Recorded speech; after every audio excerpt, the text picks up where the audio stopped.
नमस्कार मित्रांनो, स्वागत आहे तुमचं आपल्या यूट्यूब एज्युकेशनल चॅनलवरती। तर पोलीस भरती सामान्य ज्ञान या विषयावर आधारित आपण काही महत्त्वाचे सामान्य ज्ञान विषयावरील प्रश्न पाहणार आहे। चला तर मग स्टार्ट करूया। तर पहिला प्रश्न दिलेला आहे, मानवनिर्मित उपग्रह सोडणारा जगातील पहिला देश कोणता आहे?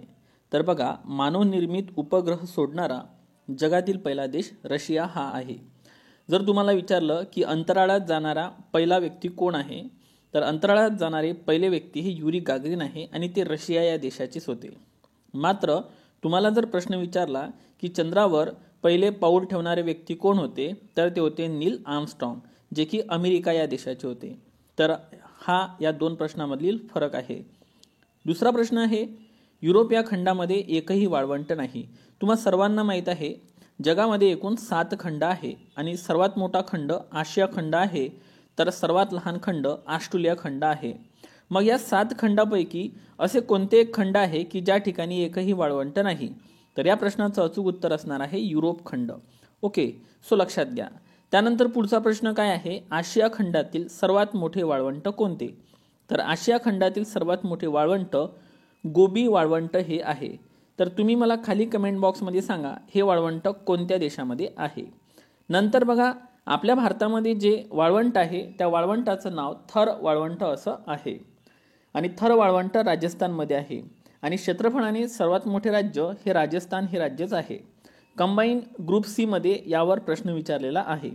मग आपल्या भारतातील क्षेत्रफळाने पहिले 3 राज्य कोणती आहे? तर त्यामध्ये प्रथम क्रमांकाचं राजस्थान, दुसऱ्या क्रमांकावर आहे मध्य प्रदेश आणि तिसऱ्या क्रमांकावर लागतो आपला महाराष्ट्र राज्याचा क्रमांक। ओके, तर हा पॉईंट सगळ्यांनी इथे लक्षात घ्या। नंतर प्रश्न काय दिलेला आहे, भारतातील प्राचीन घडीचा पर्वत म्हणून कोणता पर्वत ओळखला जाते? तर अरवली पर्वताला ओळखले जाते। ठीक आहे, प्राचीन घडीचा पर्वत म्हटला तर अरवली पर्वत। ठीक आहे, पण तुम्हाला जर विचारलं की सर्वात अर्वाचीन पर्वत कोणता, तर तो आहे हिमालय पर्वत। तर हे पण तुम्ही इथे लक्षात घ्या। त्यानंतर समुद्राची खोली मोजणारे यंत्र कोणते आहे? तर समुद्राची खोली मोजणारे यंत्र फॅथोमीटर हे आहेत, हे सर्वांनी इथे लक्षात घ्या। ओके, एक्झामच्या दृष्टिकोनातून हे सर्व प्रश्न महत्त्वाचे आहेत। त्यानंतर पुढे बघा, लाकडामध्ये असणारा महत्त्वाचा घटक कोणता आहे? तर लाकडामध्ये असणारा महत्त्वाचा घटक सेल्युलोज हा आहे। हा पॉईंट तुम्ही इथे लक्षात घ्या। त्यानंतर पुढचा प्रश्न कोणता विचारलेला आहे की ॲमेझॉन ही नदी कोणत्या देशातील आहे? तर ॲमेझॉन ही नदी जगातील सर्वात मोठी नदी असून ती ब्राझील या देशामध्ये आहे। मात्र जगातील सर्वात लांब नदी कोणती आहे असं जर विचारलं तर उत्तर असणार आहे नाईल नदी, जी की इजिप्त या देशामध्ये आहे।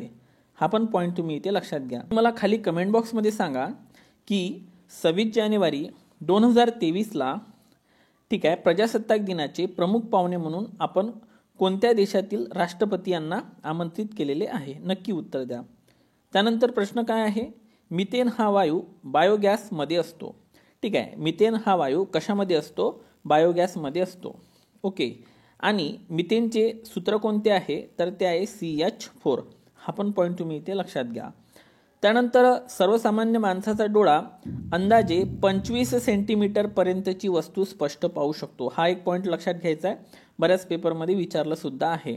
ओके, त्यानंतर महाराष्ट्रात चुनखडीचे सर्वात जास्त साठे कोणत्या जिल्ह्यामध्ये आहे? तर हे साठे जे आहे चुनखडीचे ते यवतमाळ जिल्ह्यामध्ये आहे। ओके, यवतमाळ जिल्ह्यामध्येच कोलाम नावाची आदिवासी जमात सुद्धा आहे। हा पॉईंट तुम्ही इथे लक्षात घ्या। तर मित्रांनो, हे पोलीस भरती संबंधित सामान्य ज्ञान होतं। तर हा पॉईंट तुम्हाला कसा वाटला नक्की सांगा। लवकरच भेटू, तोपर्यंत take care and thank you so much.